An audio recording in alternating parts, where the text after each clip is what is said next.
सम्राट अशोक, उनके काल में,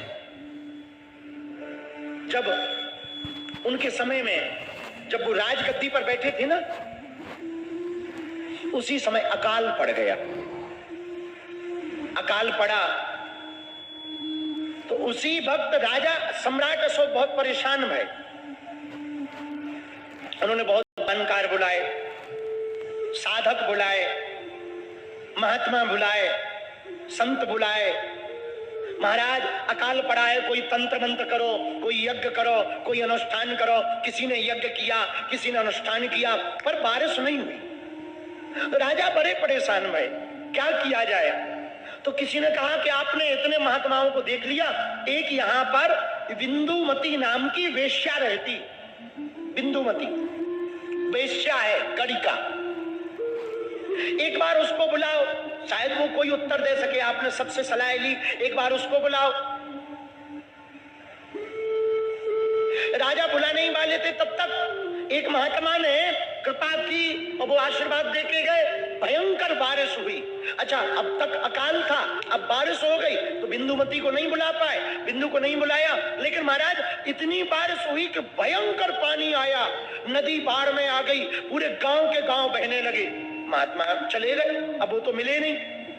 राजा ने फिर जानकारों को बुलाया, तांत्रिक मांत्रिकों को बुलाया, सिद्धों को बुलाया कि कोई नदी को शांत करवाए, पर नदी शांत नहीं हुई। अब राजा बड़ा परेशान। तो राजा को ध्यान तो था कि किसी ने बिंदुमती से मिलने की सलाह दी थी कि वो कोई उपाय बता सकती है। तो उस गड़िका वेश्या को अशोक सम्राट ने बुलाया। तो वो आई, महाराज आप क्या करो। बोले हमने सुना कि तुम्हारे पास कुछ कुछ समाधान होते हैं, तो यदि तुम्हारे पास कोई उपाय हो तो ये जो नदी बाढ़ में आई ना, इसको क्या तुम शांत करा सकती हो। पता है वो क्या बोली, हाँ महाराज करा देंगे। राजा बड़ा चौंक गया कि बड़े बड़े महात्मा हार गए, ये तो ऐसे कह रही है जैसे बटन दबाना। राजा भी साथ चला। वो नदी के किनारे गई जहां से नदी का पानी बह रहा था। उसने हाथ जोड़े और 5 मिनट तक मौन रही और पता नहीं क्या प्रार्थना की। धीरे धीरे नदी का पानी कम होता गया और देखते ही देखते शाम तक नदी शांत हो गई, अपनी धारा में बहने लगी। तो राजा ने पूछा कि तू तंत्र मंत्र जानती है क्या।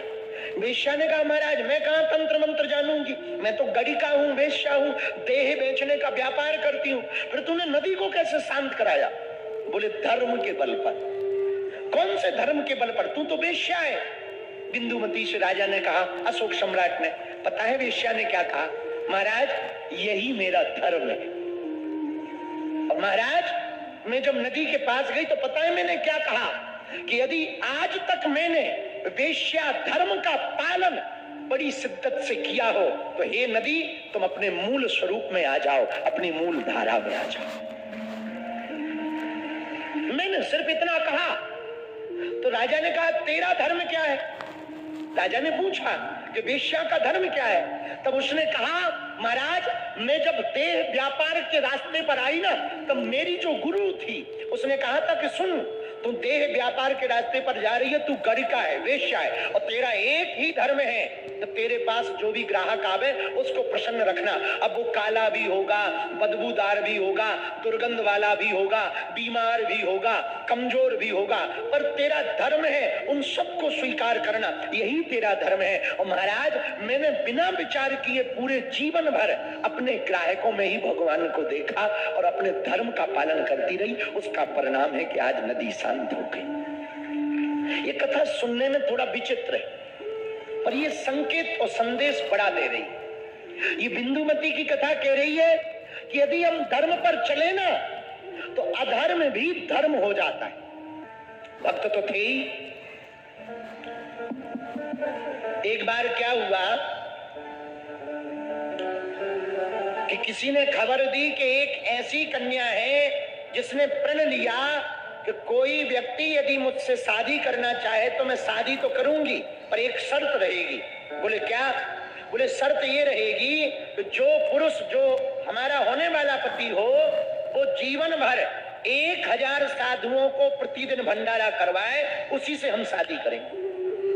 अब बताओ, एक दो दिन तो ठीक है, 1000 साधुओं को रोज कौन करवाए?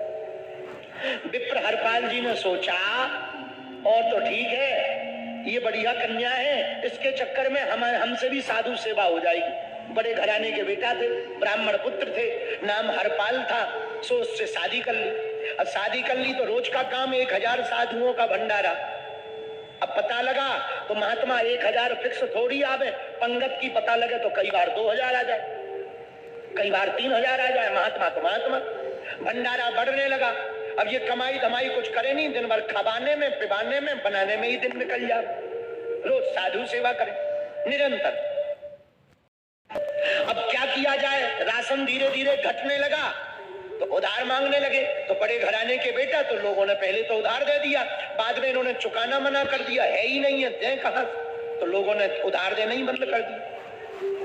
अब करें क्या, उधार देना बंद हुआ तो इनको दिमाग में सूझा कि पत्नी का प्रण है कि 1000 संतों की सेवा रोज होनी चाहिए, तभी मैं ब्याह करूंगी। अब राशन तो बचा नहीं है और कोई उधार देता नहीं है, क्या किया जाए? इन्होंने सोचा बाहर में गया, चोरी डकैती करेंगे। पर ऐसे एक व्यक्ति के घर करेंगे जो नास्तिक हो। लेकिन चोरी में ये रुपया नहीं चुराते थे ना, ना भैया, ये चोरी में आटा, दाल, चावल, और शरीर भी इनका खूब तगड़ा था, 100-150 केजी का, तो 2-2, 3-3 बोरी पीठ पे लाद के ही ले जाते। अच्छा, गांव वाले भी इतने अद्भुत थे, अगल बगल वाले, ये चोरी करने जाएं तो देख भी लें तो कुछ बोलते नहीं थे, क्योंकि संतों की सेवा में लगना। नास्तिकों के घर ही चोरी करते। एक रात एक सेठ के घर पे चोरी करने गए। चोरी करते करते इन्होंने पोटली में आटा, दाल, चावल बांधाई था कि उस सेठ की बेटी जाग गई। पिताजी पिताजी पिताजी, देखो देखो चोर आया है, चोर, अरे जागो। सेठ जी ने कहा चुप हो जा, सो जा, चोर और नहीं आए, अपने घर पर बड़ी कृपा करके संत विप्र हरपाल जी आए हुए, वो अपना राशन शुद्ध कर रहे हैं, तू चुप हो जा। और ये इनके कान में बात गई ना तो इतने निष्ठावान, अरे ये तो भक्त है, इसके यहाँ चोरी नहीं करना, सोई पूरी पोटली छोड़ दी और ऐसे ही चले गए। उस सेठ को बड़ा बुरा लगा, सुबह से पूरा राशन वो घर पे रखा है। अब तो रोज यही काम चोरी का। एक दिन बड़ा लफड़ा हो गया, ध्यान से सुनना, अधर्मी भी धर्म हो जाता है, ये कथा का आशय है। एक दिन बड़ा लफड़ा हुआ, 8-10 हजार महात्मा आ गए और घर पे दाना नहीं। पत्नी बोली महाराज इतने साधु आ गए, इतनी लंबी पंगत कहां से होगी, लंबी लंबी मूर्तियां आ गई, चौड़े ये देखो महाराज जी बैठे, भारी तिलक लगाए। ऐसे ही महात्मा आ गए, तो बड़ा बड़ा तिलक लगाए महात्मा आ गए और मोटे ताजे महात्मा आ गए, घर पे अन्न का दाना नहीं है, क्या करें? तो पति ने कहा कुछ है? बोले कुछ नहीं है। थोड़े से चने थे, पड़ोस से चने लाई उधार और बढ़ाए, उसको भुंगा करके महात्माओं से कहा महाराज जब तक आप बाल भोग पाओ तब तक हम व्यवस्था करते हैं। अच्छा, दिन का समय, रात हो तो चोरी कर ले, अब दिन में चोरी कहां करें? तो हरपाल जी ने सोचा चोरी ना सही, आज डकैती करें। डकैती क्या है? दिन में लूटना। तो गांव के बाहर ना जो रास्ता जाता था जिससे यात्री जाया करते थे, गांव के बाहर जो राहगीर जाने की यात्रा रास्ता थी ना, उसमें लाठी लेकर खड़े हो गए विप्र हरपाल जी। लाठी ली, ऐसे लगा ली और सोचने लगे कि यदि आज महात्मा भूख के चले जाएंगे ना, पूरी जिंदगी का करा धराया सब नाश हो जाएगा, पत्नी भी नाराज हो जाएगी, उसने शादी इसी चक्कर में की थी, इतने महात्मा आ गए, आज रुपया दाम कुछ है नहीं है, सामग्री कुछ है नहीं, कैसे खिलाए? ये सोच ही रहे थे। पता है क्या हुआ? सत्य घटना बता रहे कलयुग की, भक्तमाल में पढ़ना ये कभी कथा। अरे भैया, भगवान को रहा नहीं गया। ठाकुर जी द्वारका में बैठे बैठे रह नहीं पाए, साकेत में बैठे बैठे ठाकुर जी रह नहीं पाए। तुरंत ठाकुर जी बाहर निकले, सेठ का रूप धारण किया, माला पहन ली, सोना चांदी के बाजूबंद पहन लिए और खूब गहने, भगवान ने आज इतने गहने पहन लिए कि रुक्मणी जी परेशान हो गई। प्रभु इतने गहने पहन के कहां जा रहे हो? तो भगवान मुस्कुराते हुए बोले लुटने जा रहे। रुक्मणी जी बोली लुटने? हाँ। कहाँ लुटने जा रहे? भगवान ने पूरी बात बताई तो रुक्मणी जी बोली, महाराज हम भी ऐसे भक्त के दर्शन करने जाएंगे जो इतनी संतों की सेवा करता है, हम भी लुटने चलेंगे। ठाकुर जी बोले अच्छा? बोले हाँ। तो तुरंत कह दिया, तुम भी श्रृंगार करो रानियों वाला। और माताओं को वैसे भी श्रृंगार करने का शौक होता है, ऊपर से पति देव कह दें तब तो कहने ही क्या। श्री किशोरी जी रुक्मणी जी गई, तुरंत नक्सिक श्रृंगार किया, काने में कान के बाला बड़े बड़े पहन लिए, हीरा जवाहरात के हार पहन लिए, 9 लखा हार पहन लिया, पांचाली पहन ली, मंगल सूत्र पहन लिया, बड़ी बड़ी मोटी मोटी सोने की चूड़ियां पहन ली, मोटी मोटी अच्छी अच्छी महंगी महंगी हीरे की अंगूठियां पहन ली। रुक्मणी जी और ठाकुर जी दोनों आए। उसी रास्ते से आए जिस रास्ते में विप्र हरपाल जी खड़े थे। वो ऐसे लाठी लिए सोच रहे थे कि आज तो लगता है महात्मा भूखे चले जाएंगे। भगवान से रहा नहीं गया, भगवान प्रकट हो गए। सामने से भगवान को आता देखा। भगवान अपने रूप में थोड़ी थे, सेठ के रूप में थे। हरपाल जी को लगा वाह बढ़िया माल पानी की जुगाड़ हो गई है, लगता है कोई मोटा तगड़ा सेठ मिल गया माल पानी वाला, खूब ज्यादा सोना चांदी पहने, सोई बढ़िया से खड़े हो गए आनंद के साथ में। वो जैसे ही निकले तो विप्र हरपाल जी ने कहा राम राम। तो भगवान तो सब जानते ही थे, बोले भैया हम राम राम नहीं करते, हमारा राम से कोई लेना देना नहीं, हम तो दाम दाम करते। हरपाल जी को लगा कि शुद्ध नास्तिक है, इसको तो लूट नहीं चाहिए।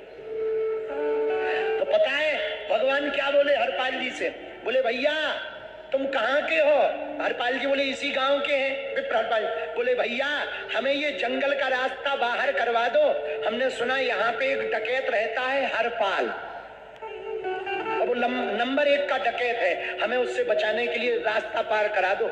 मनीमन हरपाल जी बोले वाह। तो उन्होंने भी बातें बना के बोला भैया सही पहचाना, बहुत खतरनाक डकैत है, हम ही बचा सकते। अब हरपाल जी भी झूठ बोलने लगे।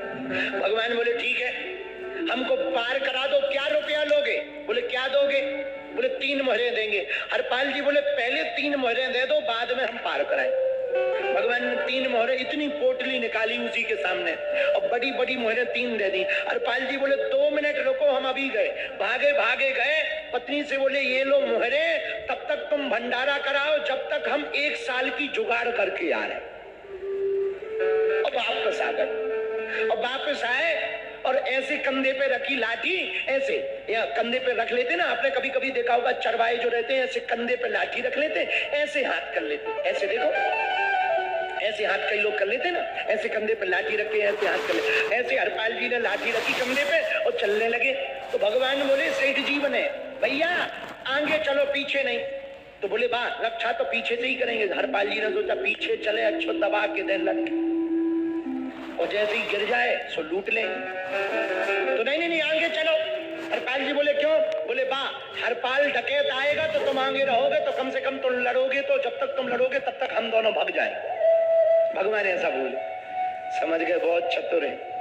हरपाल जी आगे आगे, भगवान पीछे पीछे। भगवान रुक्मणी जी से इशारों में बात करें दम नहीं पड़ रही है, लेकिन रुक जाओ सावधान रहना, कुछ भी कर सकता, मूढ़ी भगत है और डकैत है, डकैत और कुछ भी कर सकता है। बाद में मत कहना अभी भी मौका है, तुम खिसक लो। रुक्मणी जी बोले ना प्रभु हमें भी आनंद लेना है, क्या होता है? अच्छा ठीक है चलो। अब भगवान बातें कर रहे बना बना के, क्या बातें कर रहे? बोले देवी 1 लाख मोहरें उसके पास मिलनी, 50,000 मोहरें उसके पास मिलनी। तो रुक्मणी जी बोली महाराज कुछ धर्म कर्म भी। चुप रहो, ये धर्म कर्म हमारे बस की बात नहीं है, बेफिजूली की बात है। हरपाल जी को मनी मन इतनी गुस्सा आई, शुद्ध नास्तिक है शुद्ध। सोई हरपाल जी ने मुड़े और लाठी ली और जोर से जमीन पे पटक दी। सावधान खबरदार, जिस हरपाल डकैत को तुम डरते हो ना वो हम ही है। ये लो कपड़ा, पूरा माल पानी इसमें रखो वरना खपड़िया फोड़ देंगे। अब भगवान नाम सुनते ही हैं तो भगवान सब जानते हैं, पर भगवान सेठ बने थे तो कांपने लगे। भैया भैया मारना नहीं मारना नहीं मारना। रुक्मणी जी चौंक गई, जिनके नाम से तीनों लोग कांपते हैं, जिनके नाम से इंद्रादिक देवता कांपते हैं, जिनके नाम से बड़े बड़े राक्षस कांपते हैं, आज देखो तो भक्त के सामने कैसे कांप रहे हैं। रुक्मणी जी की आंखों में आंसू आ गए। वाह प्रभु क्या लीला है आपकी, कितने लीलाधर हो आप। कितने छलिया हो आप, आपके नाम से तीनों लोग कांपता है और आप एक भक्त के कारण कांप रहे। भगवान कांपने लगे, भैया हमें मारना पीटना नहीं, हमसे सामान ले लो। भगवान ने पूरा जेवरात उतार करके उनकी पोटली में रख दिया। तो इशारा करके हरपाल जी ने कहा, हाँ सेठ जी, पत्नी से कहो ये भी उतारे। रुक्मणी जी की तरफ भगवान ने देखा, हाँ देवी जी उतारो। तो रुक्मणी जी ने उतार दिया। एक अंगूठी बड़ी कड़क थी, वो निकल नहीं रही थी। तो विप्र हरपाल जी ने जोर से झटका देकर के जब उसको निकाला तो रुक्मणी जी को चोट लग गई। भगवान ने सोचा ऐसा ना हो रुक्मणी जी नाराज हो जाए, कोई श्राप दे दे, मामला बिगड़ जाएगा। भगवान तुरंत चतुर्भुज रूप लेकर के प्रकट हो गए। हरपाल जी की आंखों में आंसू आ गए। प्रभु आप क्यों आए? भगवान बोले, हम भी भैया लुटने आए हैं। क्यों? भगवान बोले, भैया तुम लूट करके भी करते ही क्या, हमारे प्यारे संतों को भोजन ही तो करवाते हो, इसलिए तो हम लुटने चले आए। हरपाल जी की आंखों में आंसू आ गए। बोले, प्रभु हमें क्षमा कर दो। रुक्मणी जी से क्षमा मांगने लगे। भगवान जाने लगे तो विप्र हरपाल जी बोले, प्रभु आप जाओ मत, एक बार कृपा करके घर चलो। जिस पत्नी के कारण हमें आपके दर्शन भये हैं उनको भी तो आप दर्शन दो। भगवान को ले गए। ये भक्तमाल में कथा है, कलयुग की घटना है भैया, कलयुग की सत्य घटना है। इस कथा का आशय ये है कि यदि आप सेवा के लिए, धर्म के लिए, राष्ट्र के लिए उल्टा पुल्टा भी थोड़ा कर दोगे ना, वो भी धर्म हो जाएगा। और स्वार्थ नहीं होना चाहिए, स्वयं का स्वार्थ नहीं होना चाहिए, राष्ट्र का स्वार्थ होना चाहिए, धर्म का स्वार्थ होना चाहिए। भैया ऐसे हनुमान जी के चरण शरण यदि आप लोग पकड़ोगे ना, हम दावे के साथ कहते हैं हनुमान जी तुम्हारी कभी बाहें नहीं छोड़ेंगे।